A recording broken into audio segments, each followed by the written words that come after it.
با چشم باز رفتم به کوچه خیالات، چه زیبا دیدم نگاه‌های عاشقانه را. چه زیبا بود دوست داشتنها، چه ارزان بودند محبتها، چه خندان بودند لبها و چه همه زیبا بودند و چه دنیا جای قشنگی بود. زمان رفت و کوچه خیال ماند بر جا، همه جا پر بود از سکوت. ندیدم لب خندان، ندیدم رخ زیبا، نگاه‌های سرد و بیروح و سرگردان در همهمه فریادهای بی پاسخ.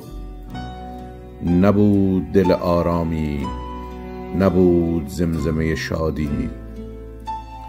همه آشفته، همه حیران و سرگشته، دل بیمار، رخ غمناک، فکر آغشته. همه مجنون، همه تنها و دلخسته.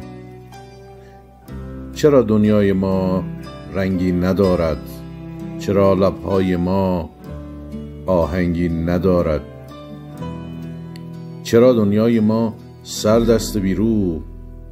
چرا دنیای ما دنیای تضادهاست؟ چرا دنیای ما دریای مکر است و حیله؟ چرا دنیای ما دنیای جنگل هاست؟ چرا دنیای ما دنیای زورگوهاست؟ چرا لبها نمیخندند؟ چرا چشمها نمیرقصند؟ چرا نیستند همه آرام؟ چرا نیستند همه پیدا؟ چرا بسته در دلها؟ چرا خسته؟ چرا لبهای وابسته؟ چرا مکار و نارسته؟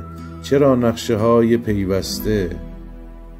اگر نیست جهنم همین دنیا، اگر نیست مجازات آدم های بازنده، پس بگو چیست این دنیا؟